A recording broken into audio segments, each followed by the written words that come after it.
Marty Supreme. Marty Supreme! Marty Supreme! Marty Supreme. 3 out of 10. I'm giving this movie a 3 out of 10. And I just want to come on here. I know that may be a little bit controversial because a lot of people seem to be gassing this movie up.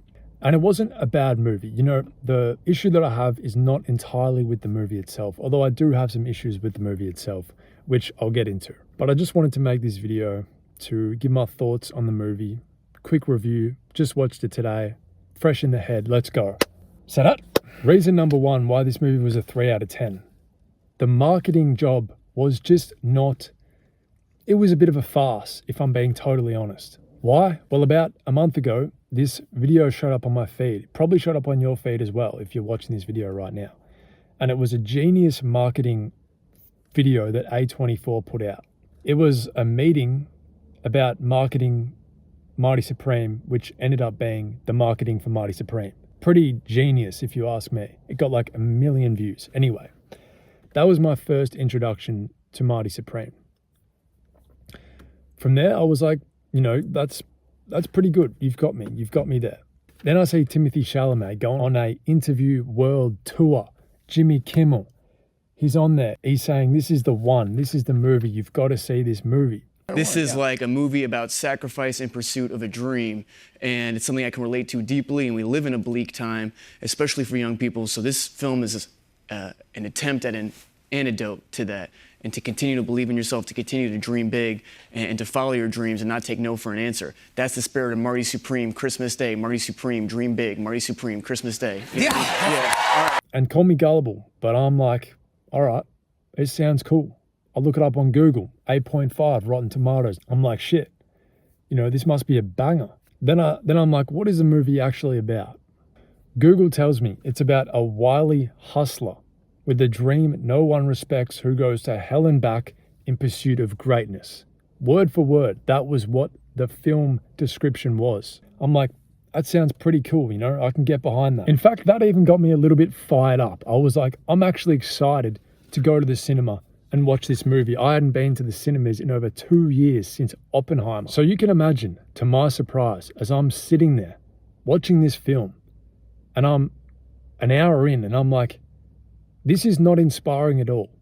This is completely different to how this film was marketed. In fact, this film was completely uninspiring because Timothée Chalamet plays probably the most unlikable main character in cinema history, who is an absolute scam artist, certified flog. Now, you should go make up your own mind. Don't take my word for it. But in my opinion, this film was a 2-hour nothing burger. There was no real substance to it whatsoever. It was just a collection of scenes and tension that had no real emotional spine. There was no reason for me to care about Marty Mauser, who was just a douchebag. In fact, I'm really not sure what about this story actually warranted a movie being made about. Even when the inspiring payoff happens at the end, there is no, you don't even like the main character, so you're not even interested in the payoff. It's like Marty Mauser, spoiler alert by the way, wins the table tennis game against the Japanese dude,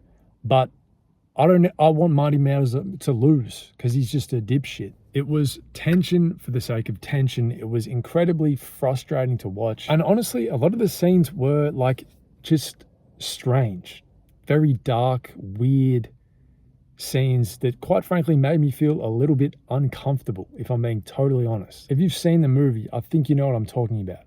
But this was not an inspiring film. This was a completely uninspiring film. To me, this was the equivalent of a YouTuber pulling off some bulljive clickbait. That's how I felt when I left the cinema, like I'd been clickbaited for $27.50. If you want to make a film about a table tennis player who was a scam artist, a certified flog, completely unlikable, then go ahead, but don't market it as some inspiring story that happened in the 1950s with a dude with a dream in pursuit of greatness, when it was just completely not about that at all. There were just a bunch of subplots that I don't even know what it was about in the end, to be honest. It was just, I have no idea what I just watched. So that's my take. That was a bit of a rant, but essentially, if that's your cup of tea, that's great. I'm not here to, you know, whatever. Like, from an acting standpoint, from a cinematography standpoint, you know, way to go. Way to act, Timothy Chalamet, way to direct. You know, I don't know who directed this film, but, you know, way to shoot those shots. It was pretty cool aesthetically. It was pretty cool, but it wasn't about what was portrayed in the marketing. So I don't know. I don't particularly understand what about this film is attractive. I don't understand what about this film warrants it being rated so highly. But obviously, I'm in the minority. So I genuinely want to know from you guys in the comments. If you've seen this film, have you seen this film? If you've seen this film, did you like it? If so, what did you like about it? And do you think I'm overreacting? Do you think I have a point? Or do you think I just went into the film with the wrong mindset? Let me know. Let me know.